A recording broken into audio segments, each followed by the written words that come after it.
This is FM. uraho neza udukurikiye aho uri mu bice bitandukanye muri Afurika, mu Rwanda ndetse hanze ya Afurika. Amahoro y'Imana bane nawe. Iyi ni FM, uri kumwe nanjye Mugisha mu kiganiro cyacu cyitwa FM tuganire.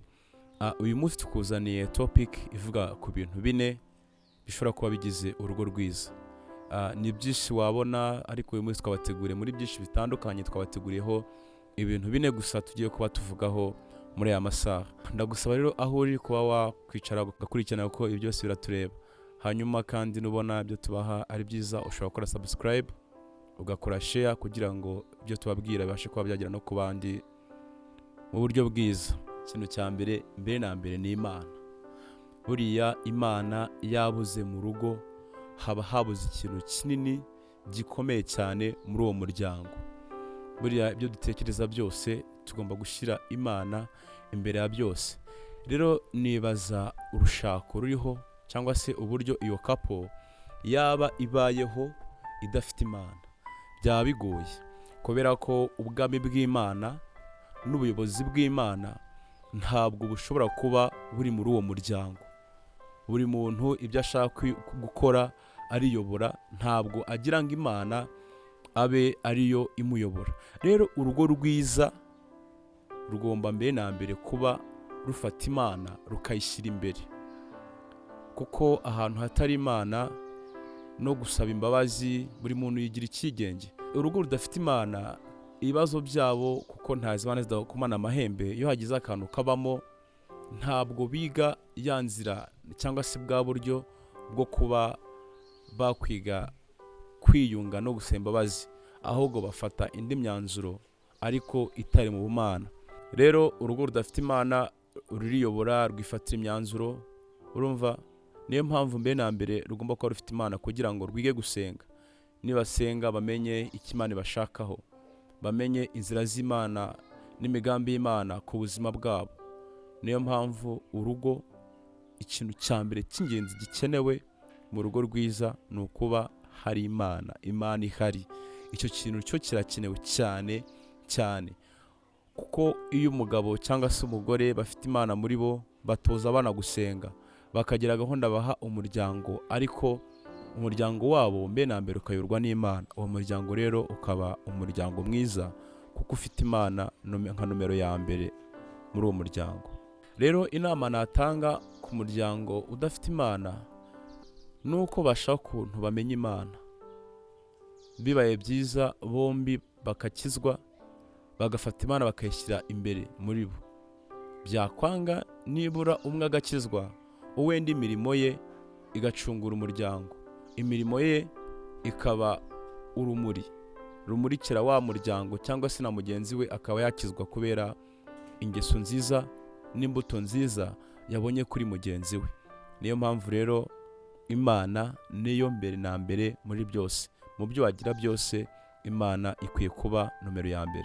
Icyo cyari ikintu cya mbere rero mu bintu bine twabateguriye uyu munsi bishobora kuba bigize urushako rwiza. Ikintu cya kabiri ni urukundo.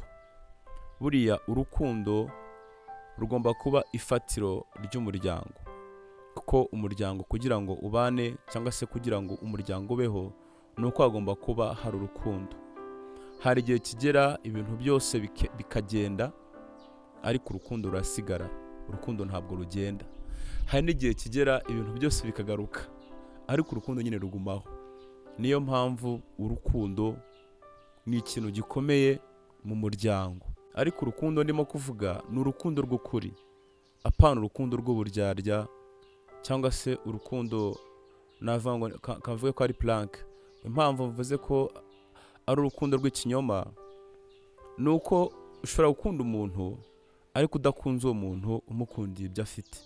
Urwo rukundo ni urukundo rw'ikinyoma, kubera ko iyo ukunze umuntu umukundiye ibyo afite, iyo bya bindi byose wamukundiye bigiye, akaba ari we gusa usigarana, n'ubundi nta kintu uba ufite ukimukunzeho, akubera mubi 100%, kuko urwo wamukunze ntabwo ari urukundo rw'ukuri, ahubwo ni urukundo rwa plank, ni urukundo rw'ikinyoma. Urumva rero ntabwo ukwiye gukunda umuntu umukundiye ibyo afite cyangwa se uko ari ariko udakunze uwo muntu. Gusa imiterere y'umuntu, figa, uko agaragara, uko aremetse, uko asa, ibyo afite, bishobora kuba kimwe mu birungo byatuma uwo muntu umukunda, ariko ntabwo gikwiye kuba fondasiyo, ntabwo gikwiye kuba impamvu nyamukuru y'uko mukundana, kuko icyo kintu nukigira impamvu nyamukuru y'uko mukundana, nicyagenda urukundo rwe ruzarangirana n'icyo kintu. Ugakunda umuntu uko ateye gutya, wenda se ugakunda umusore uko afite figa, uko yateruye cyangwa ko aremetse ukuntu, cyangwa umukobwa uko afite gutya na gutya, ariko ibyo bintu ntibyagenda. Wabigize basic, wabifashe ukakigira nomero ya mbere, uzasanga n'ubundi urukundo wamukundaga rubuze. Niyo mpamvu ntabwo njajinga ngo ntukunde umuntu ugendeye ku kintu runaka, ariko wikurikira icyo kintu ngo ukigire impamvu nyamukuru yo kuba wamukunda. Nta muntu n'umwe uzi uko urukundo ruza, ariko nta n'uzi uko urukundo rugenda. Kugira ngo urukundo rubeho bigendera ku birungo, imiterere, umwanya, imico n'imyifatire wabonanye uwo muntu. Ibyo byose bimaze kubaho, amarangamutima yawe ashobora kuguhatira cyangwa se kukuyobora kumva ukunze uwo muntu bitewe n'imiterere ye, cyangwa se imiterere, ibyo ni bya birungo navuze bitandukanye, ukongeraho umwanya yaguhaye, imico n'imyifatire. Ntabwo wamenya ngo urukundo rwaje ryari, ngo byagenze gute.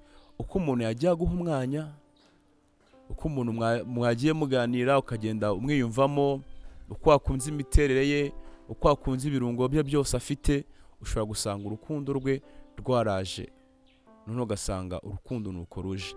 Ariyo mpamvu umuntu ukuburiye umwanya, ntakwiteho nk'uko bikwiriye, ntakuganiriza uko bikwiriye, ushobora gusanga n'ubundi urukundo rwanyu rugiye rukonja. Niyo mpamvu umwanya ni ikintu cy'ingenzi mu rukundo. Urukundo rero rutandukanye n'irari. Irari ni ugukunda umuntu ukamukundira ibyo afite cyangwa se uko ateye, ariko ugamije ubusambanyi no kwaya. Naho urukundo ni ugukunda umuntu ukamukundira ibyo afite cyangwa se uko ari, ariko ugamije kugira ngo muzabane. Ibyo ni ibintu bibiri bitandukanye. Niyo mpamvu dukwiye kugira amakenga, cyane cyane ku batarashaka, kumenya ngo uyu muntu afitiye urukundo cyangwa se n'irari rimugenza. Nkurikije ibyo tuganira mbona binyobora hehe? Ni irari ry'umubiri, ni irari ryo kwaya, ryo gusesa ibyo dufite, amafaranga no gusohoka n'ibiki, cyangwa se ni urukundo rwo kuzagira ngo tuzabane, nk'uko ijambo ry'Imana rivuga ngo umugabo ntakabe wenyine, azasiga se na nyina agiye kubana n'uwo bakundanye babe umubiri umwe. Bibiliya rero iratubwira ngo urukundo rwihanganira byose, urukundo rubabarira byose. Rero ikintu kiba gikenewe mu rukundo cyangwa se mu rugo, haba hakenewe ikintu bita ubudahemuka. Buriya urukundo rubabarira byose kandi urukundo rwihanganira byose, ariko mu rugo hakeneye cya cyizere ko kigumaho cy'ubudahemuka. Kuko buriya ubudahemuka bumeze nk'ikirahure. Ikirahure iyo ugikubise hasi kirameneka, ariko ntabwo gihita kirigita ngo kibure, kigumaho, ariko kikagumaho gifite cya kimenyetso cy'uko cyamenetse. Rero no kudahemukirana, iyo uhemukiye uwo mubana cyangwa se uwo mukundana cyangwa se uwo mwashakanye ukamuca inyuma, kuko birivuga ngo urukundo rwihanganira byose, rubabarira byose, arabyumva akaba yakubabarira, ariko bitewe n'uko cya kirahure kiba kigaragaza ikimenyetso ko cyamenetse. Rero kuvuga ngo nawe azakubabarira, ariko azahora atekereza ko ushobora kugenda isaha n'isaha ukongera ukagwa muri rya kosa wakoze, kubera ko agutakariza icyizere.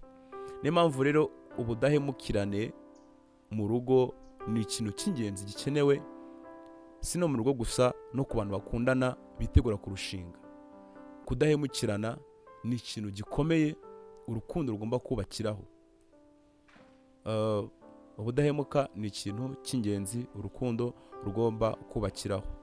Ni nk'ikirahuri, iyo kimenetse rimwe nta kindi kintu gishobora kubaho ngo icyo kirahure kigaragare ko kitigeze kimeneka. Rero iyo wafashe umuntu mwakundana akaguca inyuma n'ubundi wamubara, ariko ntabwo byakuva ku mutima, bigumaho kandi biri ku mutima wawe, n'ubundi uvuga ati isaha n'isaha n'ubundi yagenda. So rero twirinde kugira ngo icyo cyasha kitatubaho, tugire ubudahemukirane mu rukundo rwacu. Ikintu cya gatatu rero mu bintu bishobora kuba bigize urugo rwiza, buri ikintu cya gatatu ni umugisha w'urubyaro. Iyo abantu babanye bagashakana mu rugo, Imana ikabaha umugisha. Hari abihutira gusama, hari abatinda gusama, hari abagira ibyago bitandukanye, ugasanga wenda ntibabashije kugira urubyaro, haba kuba bazavamo cyangwa se bapfusha, ariko aba ari umugisha ukomeye mu rushako. Iyo Imana iguhaye ukabyara ugaheka, aba ari umugisha ukomeye cyane, kuko abana batangwa n'Uwiteka. Rero urumva ko nanone ni ikintu cyiza mu rushako. Iyo abantu bari mu rugo bareba utwana, baba bavuga ati iyi nayo ni imigisha Imana yaduhaye. Ikintu cya kane aricyo cya nyuma tujya gusorezaho ni amafaranga. Amafaranga arakenewe, ni meza cyane mu rushako, mu rugo, si no mu rushako gusa, ahantu hose. Hari n'abavuga ati iyo yagira nomero ya mbere, ariko njye nagize nomero ya kane. Nomero ya kane ni amafaranga, nshuti yanjye. Dukenera amafaranga mu buzima bwacu bwose bwa buri munsi. Dukenera amafaranga kugira ngo turye, dukenera amafaranga kugira ngo tubeho, kugira ngo twambare, kugira ngo tubone aho kuba, kugira ngo abana bige. Buri kintu cyose muri iyi si dukora gisaba ubushobozi. Niyo mpamvu rero mu rugo rwiza hagomba kuba hari n'amafaranga. Wabyanga wabyemera, nta muntu ubaho uhitamo gukena, birizana, ariko amafaranga arakenewe kugira ngo urugo rube rwiza. Ukeneye kuvuga ngo ngiye kugura ikintu ukigure, ukeneye kuvuga ngo abana banjye ntibambaye ubusa, umuryango wanjye ntuburara. Ibyo byose bizabifashwamo n'uko amafaranga aboneka. Ni nayo mpamvu rero ari byiza ko abashakanye bagomba kuba bafite ikintu bakora. Ni byiza bombi cyane kuba bafite icyo bakora, ariko nanone umwe afite icyo akora nta kibazo, gishobora kuba cyatunga umuryango. Ko nanone mwese mudafite icyo mukora ntabwo byaba ari byiza. Rero mwa bantu mwe, Imana iduha amafaranga kugira ngo tubone uko dutunga iyi miryango. Ijambo ry'Imana ritubwira ngo umuntu udashoboye kwita kube aba yihakanye ibyizerwa, akaba hanyuma y'umupagani. Bona unyumvire, bivuze ngo iyo ufite urugo utaruhahira, utarwambika, utarufasha mu kubaho, n'ubundi kwizera kwawe kuba kuri hanyuma y'umupagani. Ntabwo nzi neza niba urimo kumva icyo gisobanuro cy'umupagani. Umupagani wa muntu uriyo umwijima, noneho wowe icyo uba uri cyo uba uri hanyuma ye. Ko ijambo ry'Imana rivuga. Mu yandi magambo, ibyo wamenye byose aba ari impfabusa. So niyo mpamvu dukwiye gukora amaboko mu mufuka kugira ngo dukorere iyi miryango twahawe. Hari n'abo usanga bafite imyizerere itandukanye. Umuntu akakubwira ngo Imana yambujije gukora. Imana ikubuza gukora na munagani. Ni gute uvuga ngo Imana yakubujije gukora kandi ijambo ry'Imana rivuga ngo udakora ntakarye? Ijambo ry'Imana rivuga ngo nzaha imigisha imirimo y'ibiganza byanyu, imirimo y'intoki zanyu, imirimo y'amaboko yanyu, ibyo mwakoze. N'ibindi byanditswe byinshi bitwemeza ko tugomba gukora. Rero nge ntabwo nemeranya n'abakristo bajya hariya bakirirwa basenga gusa badashaka gukora. Iprograme mu rugo rwawe, mu mirimo ikora, ugira umwanya w'Imana wo gusenga, ugira umwanya wo kwita ku muryango wawe, ugira umwanya wo gukora. Imana igira gahunda, niko ijambo ry'Imana rivuga. Mukore byose neza kandi muri gahunda. Rero niba uri umukristo ugifite akajagari mu mutwe, bikosore hakiri kare, kuko n'ubundi uzasanga ariyo Mana utarayikoreye, ari nibyo ushaka utarabigezeho. Kuko n'ijambo rivuga ngo uri hanyuma y'umupagani. Uzasanga n'ubundi ibyo washakaga ntiwabigezeho, niyo Mana ntiwayikoreye. Rero twiprograme tumenye ngo turakora gute. Amafaranga arakenewe mu rugo, icyo kintu gisubiremo, amafaranga arakenewe, ariko amafaranga dukeneye ntabwo ari amafaranga anyuze mu nzira mbi.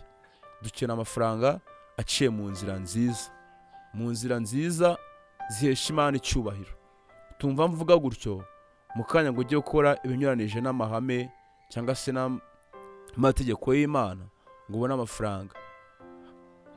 Ushobora kuba unyumva mu kanya ukajya gushaka amafaranga wibye, bakagufata akagufunga ngo nakurikiye cano gutya na gutya na gutya n'ibindi, cyangwa se ukajya mu zindi ngeso. Ntabwo ariko nkubwiye.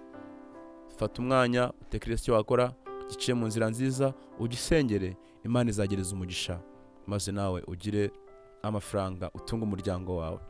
So urumva rero ibyo bintu byose ko ari bine: ufite Imana mu rugo rwawe, ufite urukundo, hari urukundo mu rugo rwawe, Imana iraguhaye umugisha wo kubyara, ukajyana amafaranga, uwo muryango umeze neza kabisa. Ni ibintu byinshi twavugaho, ariko ibyo bine ufite, umuryango wawe uba umeze neza. Iyi ni AFM Awisam Family Media. Kora subscribe, share, comment. Niba ibyo dukora wumvise ari byiza, wabisangiza abandi. Imana igurize umugisha, Imana ikwigaragarize, Imana ikwereke yari umugisha. Ciao ciao.